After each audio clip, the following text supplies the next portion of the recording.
హల్లెలూయా. ఎవరికి లేని మహావాక్యమును మనకిచ్చి ఉన్నాడు, ఎవరికి లేని ధన్యతలు మనకిచ్చి ఉన్నాడు ఆయన. కనుకనే మనం ఆయన సన్నిధిలో నిలచి స్తుతిస్తూ ఉన్నాం. నిలచి అంటే నిలబడి కాదు, కానీ ఆయనలో ఉండి స్తుతిస్తూ ఉన్నాం. అంటే వెళ్ళిపోకుండా, ఆగిపోకుండా, ఎక్కడ స్ట్రక్ అయిపోకుండా ఆయనతో కలిసి నడుస్తూ ఆయనను మనం స్తుతిస్తూ ఉన్నాము. నిలచి స్తుతిస్తూ ఉన్నందుకు, ఇట్టి భాగ్యాన్ని దేవుడు మనకి ఇచ్చినందుకు మనమందరం మరి ఒకసారి హల్లెలూయా, హల్లెలూయా, హల్లెలూయా. ఈరోజు దేవుడు మనతో మాట్లాడబోచున్న మాట కూడా నిలచి ఉండమని చెబుతూ ఉన్నాడండి. ఆ మాటని ఈరోజు నేను వాక్యం ద్వారా మీతో బోధిస్తాను. మీరు ఏదైతే ఈ 3 దినాలు లేక మీ భక్తి జీవితంలో మీరు కొనసాగిస్తూ ఉన్నారో, దేవునిలో నిలచి ఉండుట అనేది మీరు గడుపుతూనే ఉన్నారు. ఇంకను ఆ ఉండుట ద్వారా పొందుకునే ఫలములు, ఇంకా మనం ఎలా ఉండాలి అనే విషయాన్ని ఈరోజు మనం నేర్చుకుందాం. నిలచి ఉండుటను బట్టి వాక్యము ఏం చెప్తూ ఉన్నదో ఒకసారి మనము ఆలకిద్దామండి. యోహాను సువార్త 15వ అధ్యాయము 5వ వచనం.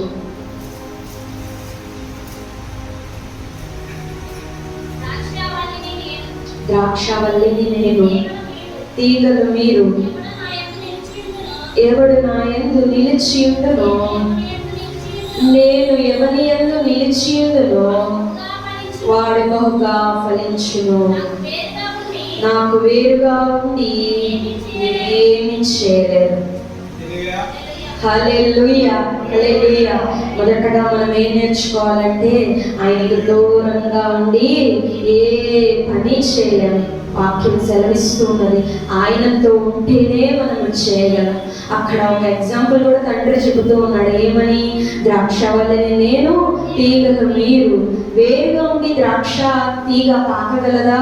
ఒక సపోర్ట్ కావాలి, ఒక సహాయం కావాలి, అప్పుడే అది ఎంతో వృద్ధి. కనుక ఆ నిలచి ఉంటేనే, ఆ యొక్క పెనవేయబడితేనే, ఆ ద్రాక్షావల్లితో అది ఆ యొక్క ఆధారంతో ఆ ద్రాక్షవల్లి తీగ పెనవేయబడితేనే బలముగా ఎలాగో ఎదుగుతుందో, క్రైస్తవులుగా మనము దేవుని యందు నిలచి ఉంటేనే మనము ఫలించగలము. అదే కింద వచ్చిన ఒకసారి చూద్దాము, 6వ వచనము అదే అధ్యాయంలో. ఎవడైనను నా యందు నిలిచి ఉండని ఎడల వాడు తీగ వలె బయట పారవేయబడి ఎండిపోవును. కింద 7వ వచనం ఒకసారి చదువు. నా యందు మీరును, మీ యందు నా మాటలను నిలచి ఉండిన ఎడల మీకేది ఇష్టమో అడుగుడి, అది మీకు అనుగ్రహింపబడును. మొదటగా ఏం చెప్తూ ఉన్నాడంటే, నా యందు మీరు, మీ యందు నా మాటలను నిలచి ఉంటేనే మీరు బహుగా ఫలిస్తారు అంటూ ఉన్నాడు. రెండో మాట ఏం చెప్తూ ఉన్నాడు? ఎవడైతే నా యందు నిలచి ఉండలేదో బయట పారవేస్తానని, బయట పారవేయబడితే ఇంకా ఏమి ఫలము లేదని, ఎండిపోవును అని చెబుతూ ఉన్నాడు. మూడవదిగా ఏమి చెప్తూ ఉన్నాడంటే, నా యందు మీరును, మీ యందు నా మాటలను నిలచి ఉన్న ఎడల మీకేది ఇష్టమో అడుగుడి, అప్పుడు అవన్నీ మీకు అనుగ్రహింపబడును. హల్లెలూయా, హల్లెలూయా, హల్లెలూయా. ఏం చెప్తూ ఉన్నారంటే వాక్యంలో, నిలచి ఉంటే మనకి ఏది ఇష్టమైతే అది ఇచ్చేస్తానంటున్నాడు. ఇక్కడ ఒక మర్మము దాగి ఉంది. నిలచి అంటే ఆయనలో కలిసి బ్రతుకుతూ ఉన్నప్పుడు మన ఇష్టాలు ఏమవుతాయి? ఏమి ఉంటాయి మన ఇష్టాలు? ఏమైనా లోకంలో ఇష్టాలు ఉంటాయా? వేరుగా ఏమైనా ఉంటాయా? ఆయనకి దూరంగా ఉంటాయా? ఆయనలో నిలిచి ఉన్నప్పుడు ఆజ్ఞానుసారమైన ఇష్టమే ఉంటది, వేరొక లోకానుసారమైన ఇష్టం అస్సలు ఉండదు. కనుక మనకేది ఇష్టమో, మనకేది కావాలో, మన ఆశ ఏమై ఉన్నదో సమస్తము కూడా అవి వెంటనే అనుగ్రహింపబడతాయంట. హల్లెలూయా, హల్లెలూయా. మన ఆశలు తీరాలంటే, మనము ఫలించాలంటే, మనం ఎండిపోకుండా ఉండాలంటే, మన ఇష్టాలన్నీ కూడా తీరాలి అంటే మనం ఏం చేయాలంటే యేసులో నిలచి ఉండాలి, నిలచి ఉండాలి. ఎందుకంటే వేరుగా ఉంటే మన స్థితి ఎండిపోవును, వేరుగా ఉంటే పక్కన పారవేయబడును. నేను చెప్పుటలా వాక్యం చెబుతూ ఉన్నది, వేరుగా ఉంటే ఆ తీగ ఎండిపో ఎండిపోను, పారవేయబడును గనుక నిలచి ఉన్నప్పుడే ఫలిస్తాము. నిలచి ఉన్నప్పుడే మన ఇష్టాలు, మన ఆశలు, మన కోరికలు ఆయన యందు నిలచి ఉన్నప్పుడు మాత్రమే అవి మనకు జరుగును అండి. హల్లెలూయా, హల్లెలూయా, హల్లెలూయా. ప్రతి వారము లేక ప్రతి దినం లేక ఆయా సమయాల్లో దేవుని వాక్యాన్ని వినడానికి, దేవుని స్తుతించడానికి, దేవుని ఆరాధించడానికి వచ్చుచున్న మీరందరూ కూడా నిలచి ఫలించే స్థితిలో ఉన్నారు. అందు నిమిత్తమే దేవునికి ఒకసారి కృతజ్ఞతలు చెల్లిద్దాము. హల్లెలూయా, హల్లెలూయా, హల్లెలూయా. ఆ నిలచి ఉండే వారు పొందుకునే ఫలం ఏంటి అంటే వారు ఫలిస్తారు, ఇంకా వారి ఇష్టాలన్నీ కూడా తీర్చబడతాయి. వారు ఫలించే స్థితిలో ఉంటారు. వారికి వేరుగా ఏది ఉండదు, వారికి ఏది కూడా ఎండిపోయే స్థితి వారి యొక్క కుటుంబంలో కానీ, వారి యొక్క శరీరంలో కానీ, వారికి కలిగిన సమస్తములు కూడా ఇది ఎండిపోయినది, ఇది పారవేయాలి అనే స్థితి ఎక్కడా ఉండదు. సమస్తము ఫలించుటేనంట. హల్లెలూయా, హల్లెలూయా. సమస్తము ఫలించుటే.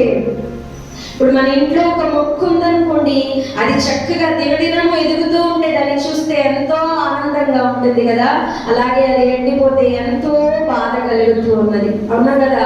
మరైతే మన దేవుడు మనల్ని చూసి కూడా అంతకన్నా ఇంకా అత్యధికముగా మన స్థితి దినదినము ఫలించేలాగా, అభివృద్ధి చెందేలాగా, నిలచి అభివృద్ధి చెందేలాగా ఉంటే ఆయన ఎంతో ఆనందిస్తాడండి. ఎంతో ఆనందించి మనకి ఏది ఇష్టమో సమస్తము మనకు అనుగ్రహిస్తాడు. ఆయన యందు నిలచి ఉండి నీకు ఏది ఇష్టమో అడుగు, సమస్తము నేను చేస్తాను అంటున్నాడు. హల్లెలూయా. మీ ఇష్టాలు తీర్చబడటం లేదు అంటే, ఇంకను మీ ఇష్టాలు తీర్చబడటం లేదు అంటే, ఎక్కడైనా మీరు ఇంకను నిలచి లేని స్థితిలో ఉన్నారేమో, ఇంకను నిలచి విశ్వసించలేని స్థితిలో, ఇంకను నిలచి ఆయన వైపు ఆర్తిగా చూసే స్థితిలో లేకుండా ఉన్నారేమో, ఇంకను నిలచి ఆయన వైపు చేతులెత్తే స్థితిలో లేకుండా ఉన్నారేమో, ఇంకను నిలచి స్తుతించలేని స్థితిలో ఉన్నారేమో, ఇంకను నిలచి ఆజ్ఞను అనుసరించలేని స్థితిలో ఉన్నారేమో, ఇంకను నిలచి నీతి క్రియలు చేయలేని స్థితిలో ఎక్కడ ఉన్నామో ఆలోచించుకుందామండి. మన యందు ఇష్టమైన కార్యములు జరుగుటం లేదు అంటే మనం నిలువుటలో లోపమైన ఉండాలి, లేక దేవుడు దాన్ని ఆపి అత్యంతమైన మహిమకరముగా చేయుటకే దాచి ఉంచబడుటైనా ఉండాలి. హల్లెలూయా, హల్లెలూయా. రెండు విషయాలు చెప్పాను, జరగపోవడానికి లేకపోతే జరగటానికి కారణం ఏమైనదో చెప్పాను. జరుగుతూ ఉన్నదంటే మీరు నిలచి ఫలిస్తూ ఉన్నట్లే, లేక జరగటం లేదు అంటే అది మీరు సరిగా నిలవలేకుండా ఉండాలి, లేక ఆయన చిత్తము కొరకై ఇంకా రెట్టింపైన మహిమార్థము కొరకై దేవుడు దాచి సరైన సమయంలో మీ ఇష్టములన్నీ అధిక మహిమతో తీర్చబడట కొరకే వాటిని దాచి ఉంచినాడు. హల్లెలూయా, హల్లెలూయా. ఎలాగనంటే లాజరు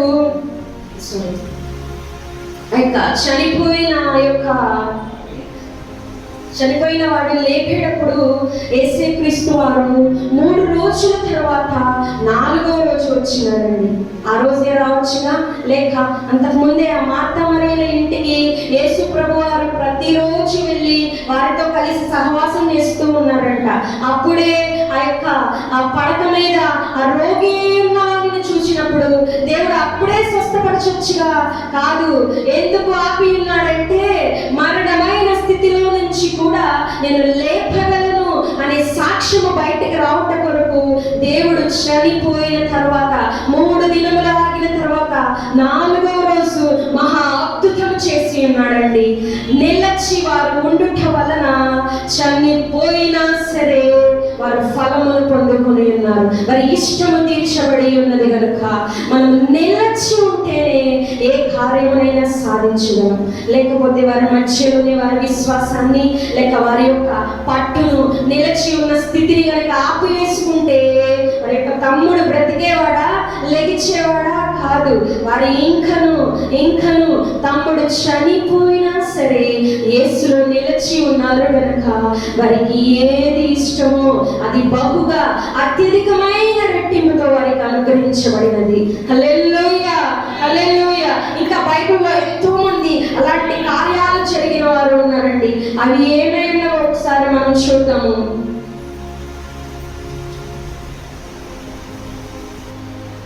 లూకా సువార్త 24వ అధ్యాయం ఒకసారి చదువుదాము.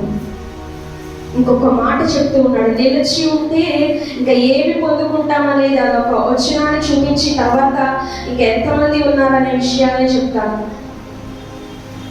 లూకా సువార్త 24వ అధ్యాయం 49వ వచనము ఎంతో గొప్పగా, ఇదిగో నా తండ్రి వాగ్దానము చేసినది నీ మీదకి పంపుచున్నాను, పైనుండి శక్తి పొందు వరకు పట్టణములో నిలిచి ఉండునని వారితో చెప్పాను. హల్లెలూయా, హల్లెలూయా, హల్లెలూయా. ఏంటంట, నిలిచి ఉంటే ఏమొస్తుందంట? పైనుండి శక్తి వస్తుందంటండి. హల్లెలూయా, హల్లెలూయా, హల్లెలూయా. కింద బలము కాదు, పైనుండి ఆకాశ వాకిళ్ళూపి పట్టజాలనంత విస్తారమైన శక్తి నీకు కృమ్మరించబడాలి అంటే, నీ పరిస్థితులు తారుమారైపోయినా, నీ శరీరం ఇంకనూ అనారోగ్యంతో కుళ్ళిపోతూ ఉన్నా, నీ కుటుంబంలో ఇంకనూ లేమే లోటులే, అవమానములే, ఆర్థిక కొరతలే, ఇంకనూ ఎదురు దెబ్బలే నీవు చూస్తూ ఉన్నా, పైనుంచి శక్తి కొరకు, శక్తి పొందుకునుట కొరకు నీవు నిలిచి ఉండినట్లయితే దేవాది దేవుడే ఆకాశవాకిళ్ళు విప్పి పట్టజాలనంత విస్తారముగా శక్తి నీకు కృమ్మరిస్తాడంట. హల్లెలూయా. శక్తి నీకు కావాలంటే నిలిచి ఉండాలి, నిలిచి ఉండాలి. ఒకసారి చూద్దాం. లూకా సువార్త 24వ అధ్యాయం చదివేశాం కదా. లూకా సువార్త 15వ అధ్యాయం. ఇక్కడ కూడా మనం చిన్నప్పటి నుంచి ఒక స్టోరీ వింటూనే ఉంటాము, నిలిచి. లూకా సువార్త 15వ అధ్యాయం 31వ వచనం ఒకసారి చదవండి. అందుకతడు, కుమారుడా నీవెల్లప్పుడూ నాతో కూడా ఉన్నావు, నావన్నీయు నీవి. చాలండి, చాలు. ఇక్కడ తప్పిపోయిన కుమారుడు యొక్క స్టోరీ మనం చిన్నప్పటి నుంచి ఉంటూనే ఉన్నాం. తప్పిపోయి చిన్న కుమారుడు దొరికినప్పుడు తండ్రి ఆనందంతో ఆ బిడ్డను హక్కును చేర్చుకున్నాడు. అయితే పెద్ద కుమారుడు వచ్చి అంటూ ఉన్నాడు కదా, నాన్న మరి నాకెప్పుడు కూడా విందు చేయలేదండి, నాకెప్పుడు కూడా కొవ్విన మేకలను, దూడలను వాటిని నువ్వు ఎత్తుకొని నా కొరకు పోయలేదు, అయితే అంత సంతోషంగా ఎప్పుడు నువ్వు సెలబ్రేట్ చేయలేదేంటి అని అడుగుతూ ఉన్నప్పుడు తండ్రి సమాధానం ఇస్తూ ఉన్నాడు. పెద్ద కుమారుడితో ఏమంటూ ఉన్నాడు ఒకసారి చూద్దాం. అందుకతడు, కుమారుడా నీవెల్లప్పుడూ నాతో కూడా ఉన్నావు, నావన్నీయు నీవి. హల్లెలూయా, హల్లెలూయా. ఎల్లప్పుడూ ఉండేవాడికి, ఆయనతోనే ఉండేవాడికి, నిలిచి ఉండేవాడికి అన్నీయు ఇస్తాడంట. హల్లెలూయా, హల్లెలూయా.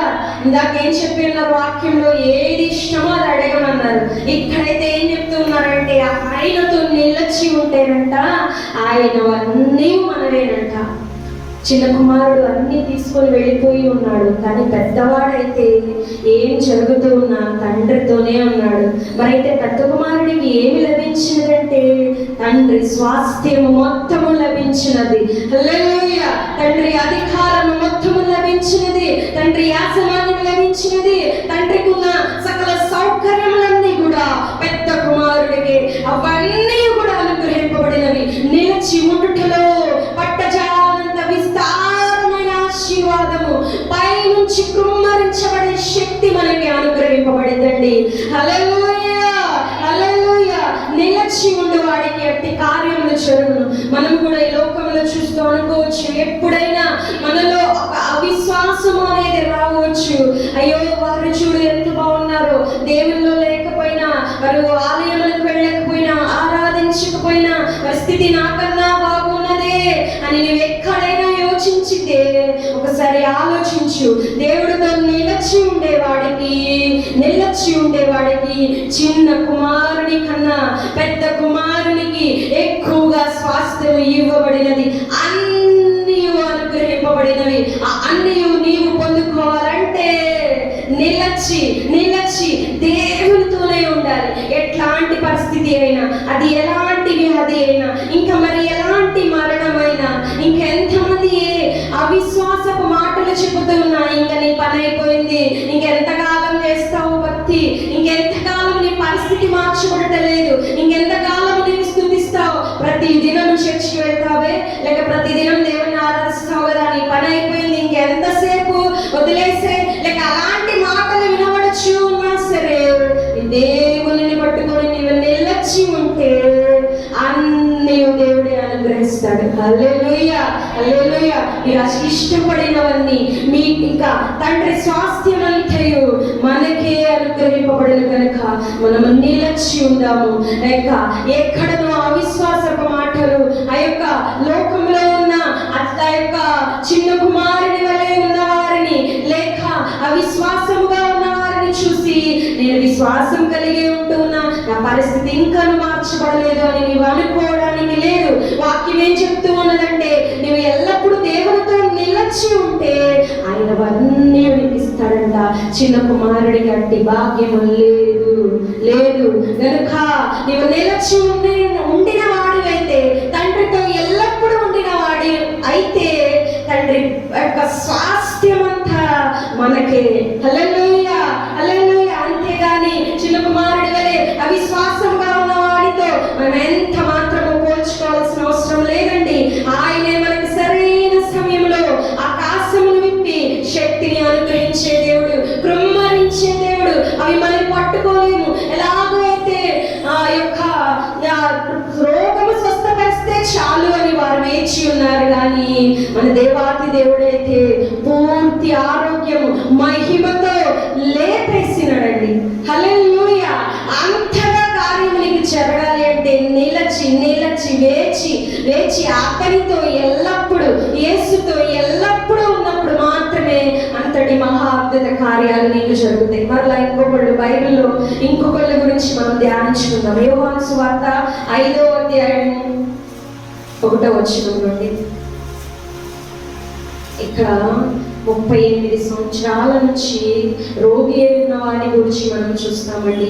1 సంవత్సరం కాదు, 2 సంవత్సరం కాదు, ఒక 10 ఏళ్ళు కాదు, లేదా ఒక 20 ఏళ్ళు కాదండి, 30 ఏళ్ళు కూడా కాదు, 38 సంవత్సరాల నుంచి దేవుని వరకు ఎదురు చూస్తూ వేచి ఉన్నాడంట. ఒకసారి ఆ వాక్యాన్ని చదువుదాం. మనము 1 నుంచి చదువుదామండి.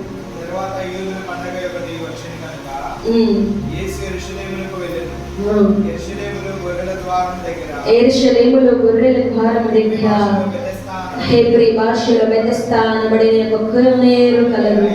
దానికి 5 మంటపములు కలవు. ఆయా సమయములకు దేవదూత కోనేటిలో దిగి నీళ్లు కదిలించుట కలదు. నీరు కదిలింపబడిన పిమ్మట మొదట ఎవడు దిగునో వాడు ఎట్టి వ్యాధి గల వాడైనను బాగుపడును. హల్లెలూయా, హల్లెలూయా. ఎందుకంట అక్కడ ఒక కోనేరు ఉన్నది, అందులో దేవదూత వచ్చి ఆ నీటిని కదిలిస్తుంది. ఆ ఎప్పుడైతే కదిలించిన సమయంలో మొదటగా ఎవరు వెళ్ళి ఆ యొక్క నీటిలో దిగుతారో వాళ్ళు స్వస్థత పొందుకుంటూ ఉన్నారంట. అయితే చదువుదాం కింద. అక్కడ 5వ వచనం.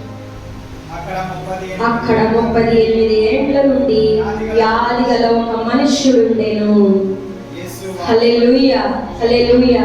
అక్కడే ఆ గుడి ద్వారం అయితే, లేక ఆ యొక్క కోనేటి దగ్గరే ఎంతో మంది రోగులు, ఎంతో మంది వ్యాధిగ్రస్తులు, గుడ్డివారు, ఇంకా రకరకాల వ్యాధులు కలిగిన వాళ్ళు ఆ యొక్క కోనేటి దగ్గర ఉంటూ ఉన్నారు. అయితే ఒకడైతే ఒక 38 సంవత్సరాల నుంచి ఉన్నాడంట. ఎన్ని సంవత్సరాల నుంచి ఉన్నాడు?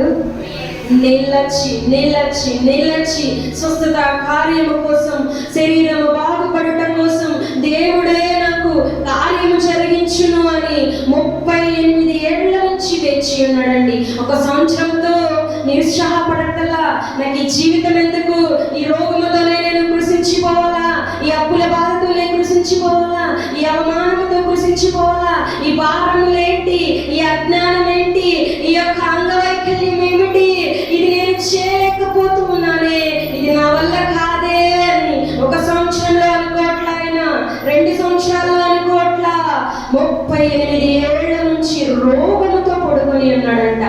అంటే రోగముతో పరుపు మీద ఉన్నాడు. అది కూర్చొని ఉన్నాడా పడుకొని ఉన్నాడా చెప్పలేదు, కానీ రోగముతో ఉన్నాడు. ఏ రోగము కూడా బైబిల్లో తెలియపరచలేదండి.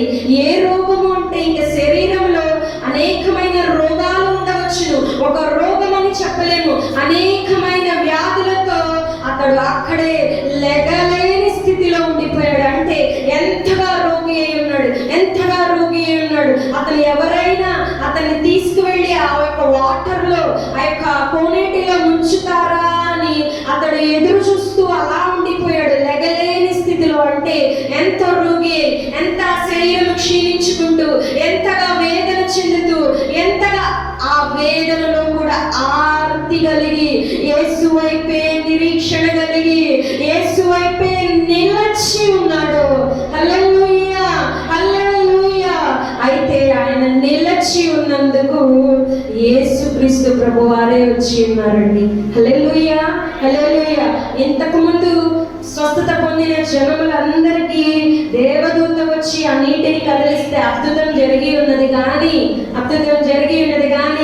38 సంవత్సరాల నుంచి నిరీక్షించిన ఈ రోగికైతే దేవాది దేవుడే, మనుష్య కుమారుడే దిగి నడుచుకుంటూ ఆయన ముందుకు వచ్చినాడు. హల్లెలూయా, హల్లెలూయా, హల్లెలూయా. నీ నిరీక్షణ ఎంత గొప్పగా ఉంటుందో, నీవు నిలిచి ఎంతగా వేచి ఉంటావో, ఆయన వైపే నువ్వు ఎంతగా ఆర్తి కలిగి ఉంటావో, కుడికైన ఎడమకైన తొలగక ఆ విశ్వాసుల గుంపులో ఎక్కడను ఆ గుంపును చూసి నీవు ఎంత మాత్రము చెల్లించక, అటువైపు తిరగక, నీ మనసు తిప్పుకోక, నీవు నిలచి నిలచి అక్కడే 38 సంవత్సరాల నుంచి ఆ ఉండిన ఆ యొక్క రోగి వేలే నీవు కూడా అలాగనే ఉండిన వాడు అయితే ప్రభువైన యేసుక్రీస్తే నీ కొరకు దిగి నడుచుకుంటా వచ్చును. హల్లెలూయా, హల్లెలూయా. దేవదూతను పంపించుడు, ఇంకా వేరే పాస్టర్ కూడా నీకు అవసరంలా. నీ యొక్క విశ్వాసతను బట్టి, నీ నిరీక్షణ బట్టి దేవాతి దేవుడే దిగి నడుచుకుంటా వచ్చును. హల్లెలూయా, హల్లెలూయా. అలా నిలచి ఉంటే, నిరీక్షణ నీకు ఉన్నట్లయితే, దేవునిలో ఆ యొక్క ఆ చూపు అతని వైపే, ఆ ప్రభువైన యేసుక్రీస్తు వైపే నీ చూపును, నీ ఆలోచనను, నీ మనస్సును, నీ విశ్వాసతను ఉంచుకోగలిగితే దేవాతి దేవుణ్ణి తప్పించుకొని వెంటనే విడుదల పొందుకుంటావు. ఈ తర్వాత కింద ఏమైనా చూద్దామండి. 8వ వచనం చూద్దాం. యేసు నీవు లేచి నీ పరుపెత్తుకొని నడువుమని వానితో చెప్పగా వెంటనే వాడు స్వస్థత నొంది తన పరుపెత్తుకొని నడిచెను. హల్లెలూయా. ఒక్క మాటతో దేవుడు స్వస్థపరిచినాడు. 38 సంవత్సరాల నుంచి పడిన వేదన, రోదన, అవమానము, చేయలేని చేతకాని స్థితి అంతా కూడా రోగములో నుంచి, మనస్సులో నుంచి, బ్రెయిన్లో నుంచి మొత్తం పోయిందండి. హల్లెలూయా, హల్లెలూయా. పోయిన తర్వాత అతడు ఏం చేస్తూ ఉన్నాడో చూద్దాము. కింద 12వ వచనం, 13వ వచనం. ఆయన ఎవడు స్వస్థత నొందిన వానికి తెలియలేదు. ఆ చోట గుంపు కూడి ఉండను గనక యేసు తప్పించుకొని పోయినాడు. తర్వాత యేసు దేవాలయంలో వారిని చూచి, అదిగో ఇదిగో స్వస్థత నొందితివి. హల్లెలూయా, హల్లెలూయా. అక్కడ ఇంకా నడుచుకుంటూ అటు ఇటు చూస్తూ ఉన్నాడు, ఎక్కడికి వెళ్ళిపోయాడు యేసయ్య అని. అప్పుడే యేసయ్య వెళ్ళిపోయి ఉన్నారు. వెంటనే ఇంకా యేసయ్య కనిపించి ఉన్న వెంటనే యేసు అతనితో చెబుతూ ఉన్నారు కదా, మరలా నీవు ఇంకా ఏ పాపము చేయకు, ఎక్కువ కీడు నీకు కలుగుకుంటున్నట్లు ఇకను పాపము చేయకుమని చెప్పాను. అంటే ఇంకా ఏ కీడైనను నీకు కలగకుండా ఉండవలనంటే ఇంకా మరి ఏ పాపం లేకుండా పరిశుద్ధుడుగా నీవు ఉండి జీవించినట్లయితే ఇంకా నీకు ఆరోగ్యమే, నీకు స్వస్థతయే, నీకు ఏ ఇబ్బంది ఏ భారము లేకుండా నీవు బ్రతుకుతావని ప్రభువైన యేసు అతనితో చెప్పి ఉన్నారండి. అయితే యేసే ఎలాంటి స్థితిలో అతన్ని ప్రేమించి కార్యం జరిగించి ఉన్నారంటే కింద 16వ వచనం ఒక లాస్ట్ లైన్ చూస్తే, అయితే యేసే ఇట్టి కార్యాలు చేస్తూ ఉన్నారండి, యేసును హింసించి ఉన్నారంట. ఇంకా కింద 18వ వచనం లాస్ట్ లో చూస్తే యేసే ఇలాంటి స్వస్థత కార్యం చేసి ఉన్నారండి, చంపవల్లని చూసి ఉన్నారంట. అంటే మనల్ని ప్రేమించే దేవుడు, మనల్ని రక్షించే దేవుడు, మన కొరకే దిగి వచ్చిన దేవుడు ఆయనను చంపివేస్తూ ఉన్నా, ఆయనను హింసిస్తూ ఉన్నా సరే నిన్ను ప్రేమిస్తూ ఉన్నాడు కనుక నీకు కార్యం జరిగిస్తాడు. నీకు స్వస్థత కార్యము, నీ పరిస్థితి ఎలాగో ఉన్నదో అదంతయు ఆయన, ఎలాంటి స్థితి అయినప్పటికీ ఆయన నీకు కార్యము చేయక మానడు. ఎందుకంటే ఆయన నిన్ను ప్రేమిస్తూ ఉన్నాడు కనుక, ఎందుకంటే ఆయనలో నీవు నిలచి ఉన్నావు కనుక అట్టి కార్యములు చూస్తావు. ఇంకొక మార్కు సువార్త 5వ అధ్యాయం ఒకసారి చూద్దాం. ఇక్కడ కూడా నిలచి ఉన్నారు. ఈ నిలచి ఉండటం ద్వారా ఏమి పొందుకున్నాడో, ఆ యాయీరు కుమార్తె ఎలాగన స్వస్థత పొందినదో ఒకసారి చూద్దాం. మార్కు సువార్త 5వ అధ్యాయం ఒకసారి చదవండి. 21వ వచనమండి. యాయీరు యేసు మరలా దోణి ఎక్కి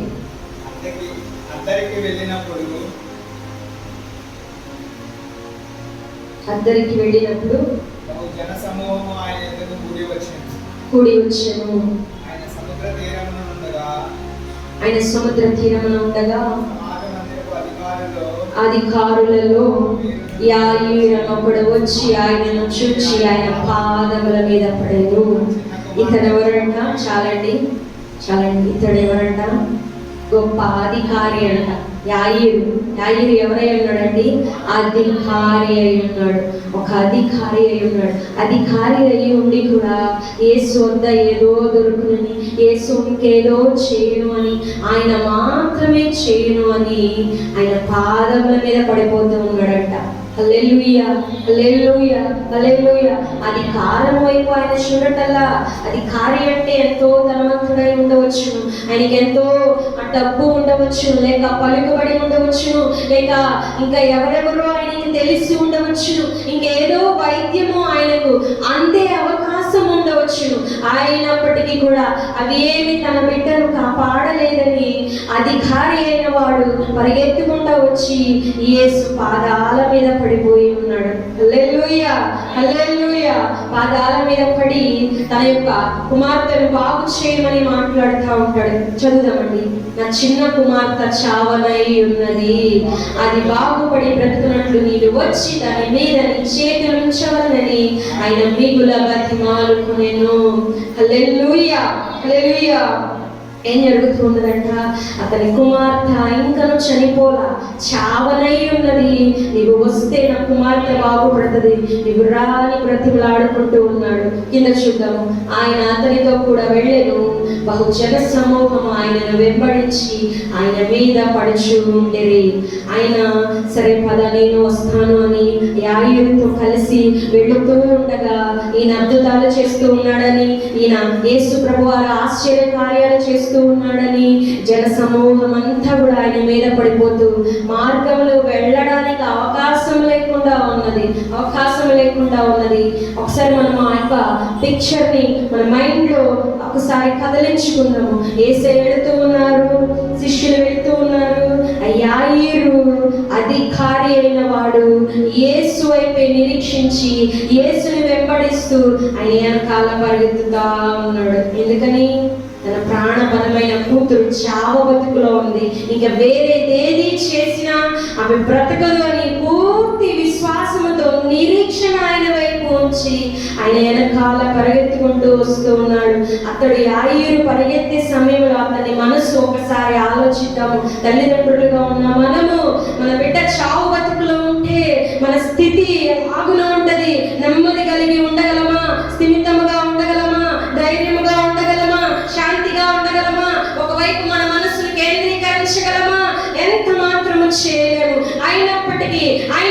ఎప్పటికీ ఎంత మాత్రము డిస్టర్బ్ అవ్వకుండా ఇక్కడే కార్యం జరుగును అని యేసునే వెంబడిస్తూ ఉన్నాడు. అయితే వెళుతూ ఉన్న సమయంలో ఆ జనసమూహం అంతా వచ్చి యేసుకు అడ్డుపడుతూ నన్ను స్వస్థపరచుదేవా, నన్ను స్వస్థపరచుదేవా అని వారు అడ్డుపడుతూ ఉన్నారు. అంటే వారు కదలడానికి చాలా సమయం పడుతుంది, ఆలస్యం అవుతుంది.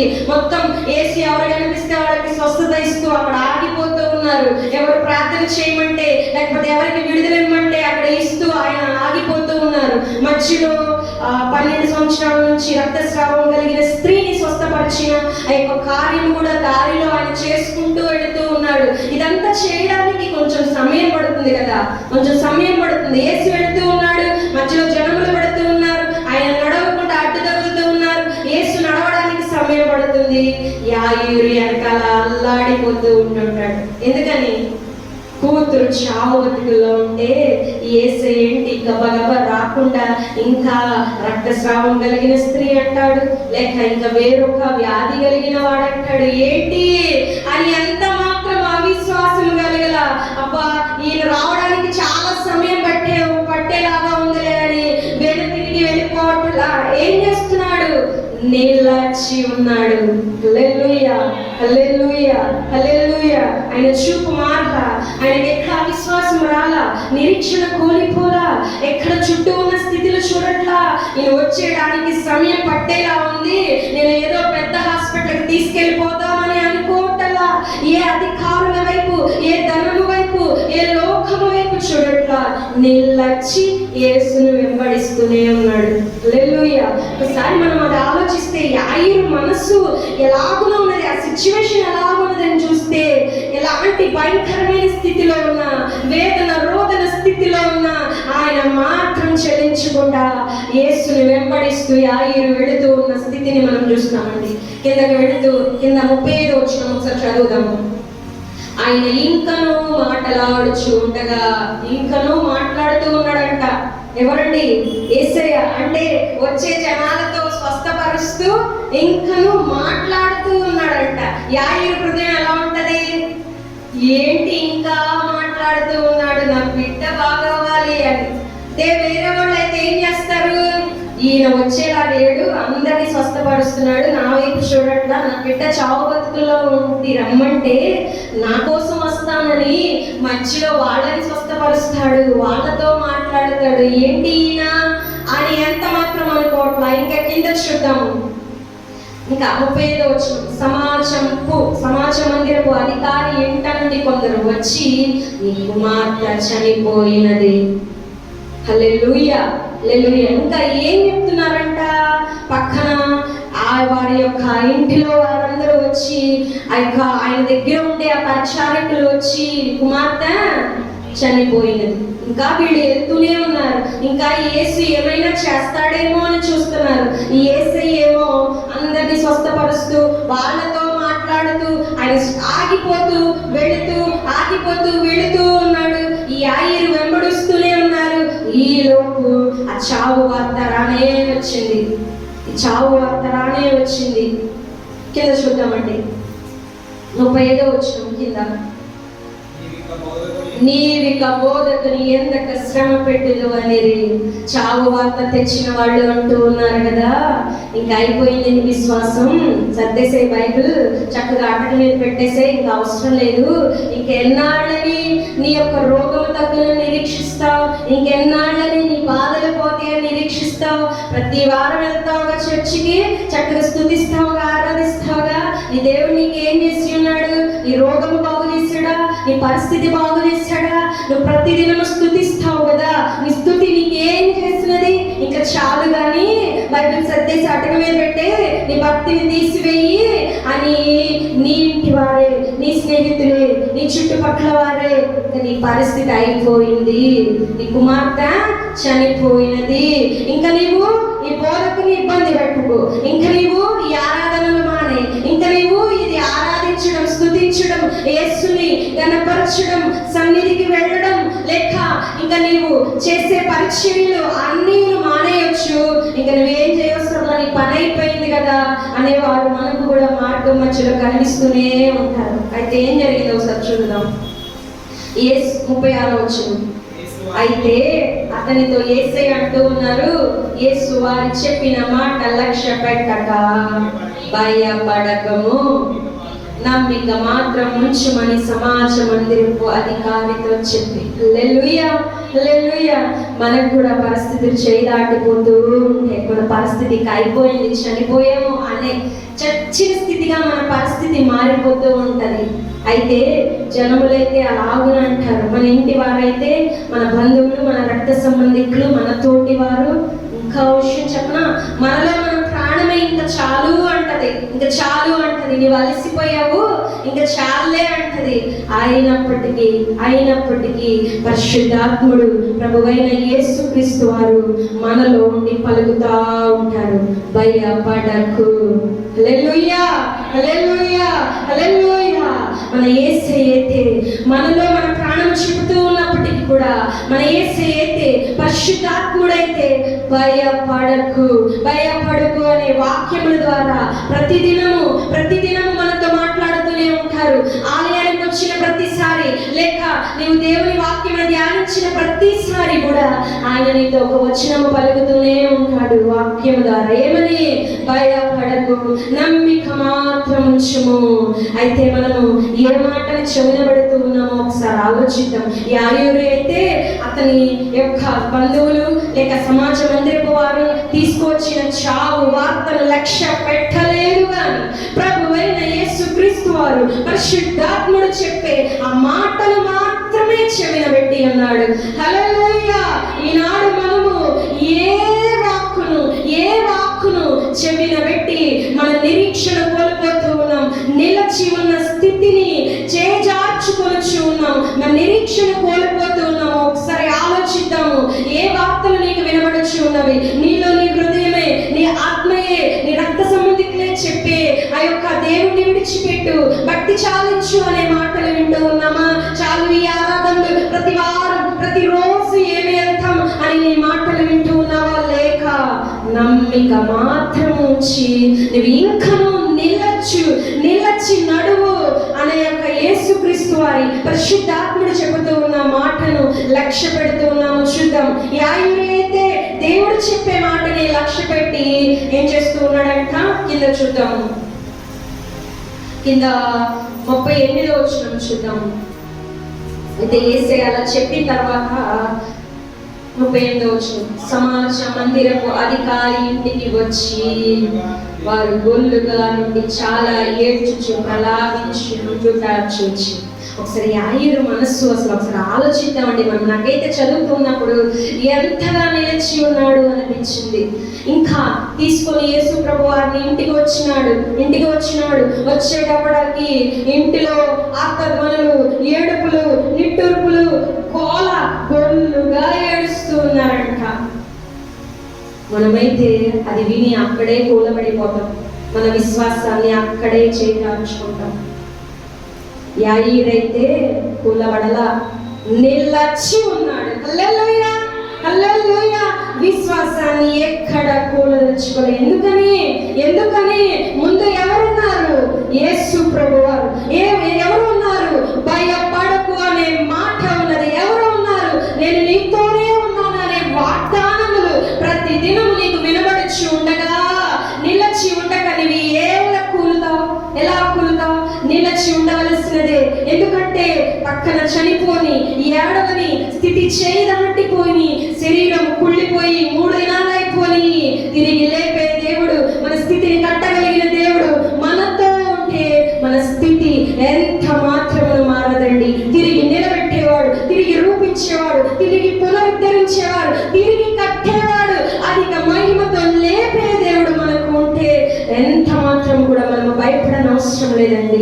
హల్లెలూయా, హల్లెలూయా, హల్లెలూయా.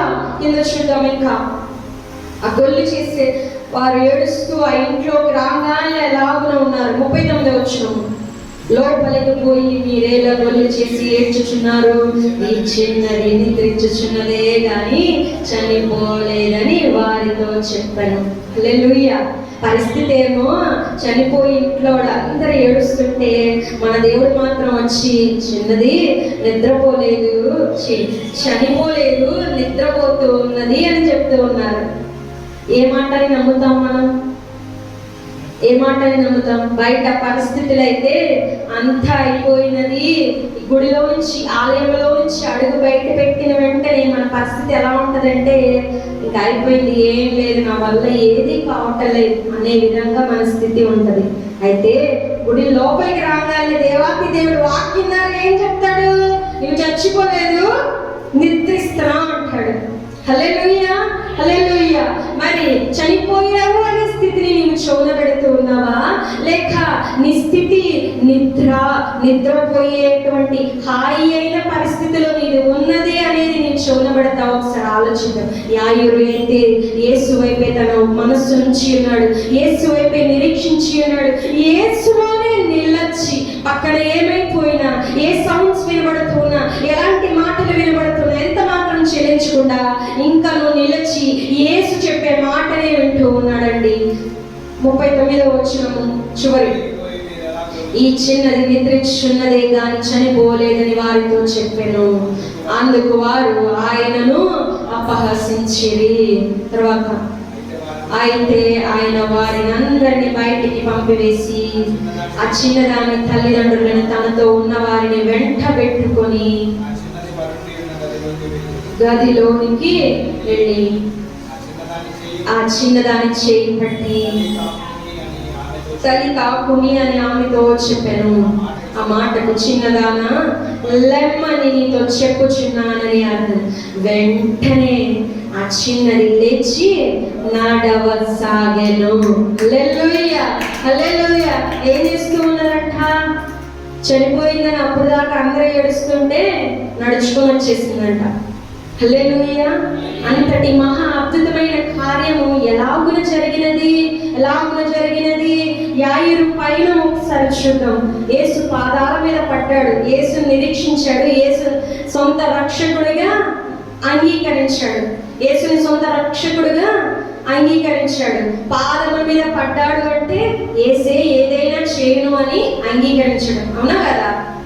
మనం కూడా యేసుని అంగీకరించాం, బాప్తిసం తీసుకున్నాం, రక్షణ తీసుకున్నాం, బాప్తిసం తీసుకున్నాం, పాదముల మీద పడ్డాం, యేసుని అంగీకరించాం. ఇక మొదలు మన పయనం నడుస్తూ ఉన్నాం. యాయిరు యేసుని వెంబడిస్తూ నడుస్తూ ఉన్నాడు. యేసు ముందు వెళ్తూ ఉన్నాడు, యాయిరు వెళ్తూ ఉన్నాడు. అయితే మధ్యలో ఎన్నో బ్రేక్లు, ఎన్నో అపరాధాలు, ఎంతో మంది వచ్చి యేసయ్యను ఆపుతూ ఉన్నారు. యేసయ్య తను చేయవలసిన పనులన్నీ చేసుకుంటూ వెళుతూ ఉన్నారు. ఇక్కడ యాయిరుకి మాత్రం లోపల ఒక గుబులు ఉండిపోయినది, వేదన రోదన ఉండిపోయినది. నా బిడ్డ చావు బతుకుల్లో ఉంది, ఇంకా నాకు కార్యం జరగట్లేదా? మన పరిస్థితులు కూడా అలాగే. రక్షణ తీసుకున్నాం, బాప్తిసం తీసుకున్నాం, దేవునితో నడుస్తూ ఉన్నాం, ఇంకా నా పరిస్థితి మార్చబడలేదే. దేవుడిని నేను వెంబడిస్తూ ఉన్నాను కదా, యేసయ్య వెనకాలే నేను ఉన్నాను కదా, నిజ రక్షకుడుగా ఆయన అంగీకరించాను కదా, ఆయన పాదాలు పట్టుకున్నాను కదా, ఇప్పుడే నా పరిస్థితి మారిపోలేదే. నడుస్తూ ఉన్నా ఇంకా నా పరిస్థితి మారలా, ఇంకెంతసేపు అని యాయిరు పక్కకి తొలగలేదు, నిరీక్షిస్తూ నడుస్తూనే ఉన్నాడు. మనము కూడా ఇంకా నిలచి ఆయనతో నడుస్తూనే ఉండాలి. పక్కన ఎలాంటి స్థితి అయినా రాని, మనల్ని చూసి మన బంధువులే, మన రక్త సంబంధికులే, మన ఇంటి వారే వెర్రితనముగా మాట్లాడని, ఇంకా చాలు, తీసే నీ భక్తి, తీసే ఆపే అని ఎంతమంది అయినా పలకని. కొన్నిసార్లు మన బంధువులు, స్నేహితులు, ఇంట్లో వారు, సొంత వారు, మన తల్లిదండ్రి, మన భార్యాభర్తలు, లేక మన అక్క చెల్లెళ్ళ అన్నదమ్ములు మాత్రమే కాదు, కానీ మనలో మన ప్రాణమే విసిగిపోయి ఇంకా చాలు అనే స్థితిలో మనం ఉండిపోతామండి. యాయిరు అయితే ఇంకా చాలు అని అంటూ ఉన్నా సరే ఇంకా వెంబడిస్తూనే ఉన్నాడు. హల్లెలూయా, హల్లెలూయా. ఒకసారి ఆలోచిద్దాం. మనకి కూడా మనం ఆయనని వెంబడించే సమయంలో అలాంటి స్థితి మనకు వచ్చినను కూడా మనం నిలచి పయనిస్తూనే ఉండాలి. మధ్యలో యేసు మనతో మాట్లాడతాడు. ఎక్కడైనా వెనుదిరిగి పోతామేమో అని మరలా ఒకసారి యేసే వెనక్కి తిరిగి చూసుకొని ఏమాత్రం లక్ష్య పెట్టవాక నీవు నమ్మిక మాత్రం వచ్చుము అని ప్రభువైన యేసు మనతో చెబుతూనే ఉంటాడు. ఈ వాక్యము మనకి వినబడుతూనే ఉంటది. ప్రతిసారి మనతో వినబడుతూనే ఉంటది. దేవుడు మాట్లాడుతూనే ఉంటాడు. ఇదిగో నీవు రోగివై ఉన్నా ఒక్కసారి ఆలోచించు. నీ పరిస్థితి మారిపోయినా, నీకు ఏది ఏమైపోయినా, తల్లకిందులు అయిపోయినా నువ్వు ఎంత మాత్రం బాధపడకు, భయపడకు, నమ్మిక మాత్రం ఉంచుము అని వాక్యం మనకు వినబడుతూనే ఉంటదండి, వినబడుతూనే ఉంటది. మన ఆత్మీయ పయనంలో యేసుని మనము వెంబడించేటప్పుడు మన చెవిన 2 స్వరాలు మనకి వినబడుతూనే ఉంటాయి. అయితే ఏ స్వరమును మనం లెక్కించి, ఏ మాటకు మనము లోబడి మన యొక్క విశ్వాసి జీవితాన్ని కాపాడుకొని ఉన్నామో మనం ఎరగాలి. నాకు కూడా నాలో నా ప్రాణమే ఒక ఆయాసకరముగా తోచిన స్థితులు ఎన్నో వచ్చి ఉన్నామండి, ఎన్నో వచ్చినాయి. బంధువులు కాదు, స్నేహితులు కాదు, రక్త సంబంధికులు కాదు, ఇంట్లో వారు కాదు, ఇంకెవరైనా కావచ్చు, వారి నుంచి మాత్రమే కాక నా మీద నాకే అనుమానము వచ్చి, లేకపోతే అసహ్యత పుట్టించుకునే స్థితి వచ్చినను కూడా ప్రభువైన యేసు మన ముందు నడిచేవాడు, మన ప్రయాణములకు కారణమైన వాడు. మనల్ని ఎంత మాత్రము మధ్యలో వదిలేసే దేవుడు కాదు.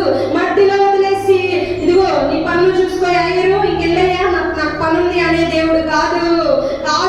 నమ్మిక మాత్రం ఉంచుము అని నీతో మాట్లాడే దేవుడే ఉన్నాడు. ఆయన మాట్లాడుతూ ఉండగా ఆయన స్వరమును చెవిన పెట్టి, ఆయన స్వరముకు, ఆయన కేకకు గొర్రెలు తన కాపరి యొక్క స్వరము విని ఆయనను వెంబడించు. అలాగనే మనము కూడా వాక్యములకు లోబడి, ఏదైతే వాక్యము వినబడుచు ఉన్నదో, దైవజనులు బోధిస్తూ ఉన్నారో, నువ్వు వింటూ ఉన్నావో, నువ్వు ఏ వాక్యములు చదువుతూ ఉన్నావో, పరిశుద్ధాత్ముడు నీలో నుండి ఏమి మాట్లాడుతూ ఉన్నాడో ఆ వాక్యమును విని, ఆ స్వరమును గుర్తించి నీవు వెంబడించినట్లయితే నీ పరిస్థితి చచ్చిపోయినను, గొల్లుగా ఏడ్చే స్థితి అయినప్పటికీ కూడా తిరిగి పునరుద్ధరించే దేవుడు నీ స్థితి, చచ్చి పడున్న నీ స్థితి తిరిగి నడిచేలాగా చేస్తాడు. హల్లెలూయా, హల్లెలూయా. కుళ్ళిపోయిన శరీరం, కంపు కొడుతూ ఉన్న శరీరము మహిమతో లెగిచి నిలబడినదంట. హల్లెలూయా, హల్లెలూయా, హల్లెలూయా. 38 సంవత్సరాల యొక్క నిరీక్షణ. 38 ఒక్క సంవత్సరం కాదండి, 2 సంవత్సరాలు కాదు, 38 40 సంవత్సరాలు అంటే మనిషి జీవితం మొత్తం అయిపోయినట్లే, ఇంకేం మిగిలేదు, పూర్తిగా అయిపోయింది. అయినప్పటికీ నిలచి ఉన్నాడు. నిలచి ఉండి నీకేది ఇష్టమో అడిగితే ఆయనే అనుగ్రహిస్తాడు. హల్లెలూయా. నీకు ఏది ఇష్టమో అడుగు, నేను నీకు అనుగ్రహిస్తా. నీకేది ఇష్టమో అడుగు, అనుగ్రహిస్తా. వేరుగా ఉండి ఏమి చేయలేదు. నీ పరిస్థితి ఎండిపోతుంది. మధ్య దారిలో యాయిరు వెళ్ళిపోయినట్లయితే, యేసును వెంబడించకుండా వెనుదిరిగి వెళ్ళిపోయినట్లయితే, నిజముగా ఆయన యొక్క కూతురు పరిస్థితి ఏమై ఉండనో ఒకసారి ఆలోచిద్దాం. అలాగే వేరుగా ఉంటే ఎండిపోతావు, పారవేయబడతావు అని చెప్పిన ఆ యొక్క వాక్య రీతిగా మనం వేరుగా ఉండి, వెంబడించకుండా దూరముగా ఉండి ఏమి చేయలేం. ఇంకా ఎండిపోయే స్థితిలోకి మారిపోకుండా దేవాతి దేవుని యొక్క నుండి శక్తి పొందుకోవడానికి నిలచి ఫలించాలి. హల్లెలూయా. నిరీక్షించి ఫలించాలి, వెంబడించి ఫలించాలి. ఆయన మాటలు చెవిన పెట్టి మనం నడిచినట్లయితే నిలచి ఉండుటలో ఆశీర్వాదాన్ని ప్రభువైన దేవుడు మనకు అనుగ్రహిస్తాడండి. 2 చేతులు పైకెత్తి ఒకసారి మనం స్తోత్రము చెల్లిద్దాం. హృదయపూర్తిగా నిలచి ఉండే స్థితి నీదైనట్లయితే స్తుతించు. నిలచి నిరీక్షించే వాడను నీవైనట్లయితే స్తుతించు. అయ్యా, నిన్ను వెంబడించే భాగ్యం ఇచ్చావయ్యా, నీకు స్తోత్రమయ్యా. చుట్టూ ఎలాంటి మాటలు వినబడుచున్నా, నాలో నా ప్రాణమే విసిగిపోయినను నిలచి ఫలించే స్థితి ఇచ్చినవయ్యా. స్తోత్రములయ్యా, స్తోత్రములయ్యా. హల్లెలూయా, హల్లెలూయా, హల్లెలూయా. ఈరోజు నువ్వు 3 దినముల నుండి ఆలయానికి వస్తూ ఉన్నావు కదా, ఆయనలో నిలచి నడుస్తూ ఉన్నావు కదా. నీకు ఏది ఇష్టమో అడుగు, ఇప్పుడే అవన్నీ నీకు ప్రభువైన యేసు నామములో అనుగ్రహింపబడును గాక. ఆమేన్. నిలచి ఉండుట ద్వారా మధ్యలో వెళ్ళిపోయిన వారికి, అవిశ్వాసులైన వారికి ఏమాత్రము ఇప్పుడు బాగుండవచ్చును, కానీ ఆశీర్వాదం అనేది నిలచి ఉండేవానికి మాత్రమే కలుగును గనక అది నీవు పొందుకుని ఉన్నావు. ఆనందించి సంతోషించి స్తుతించు.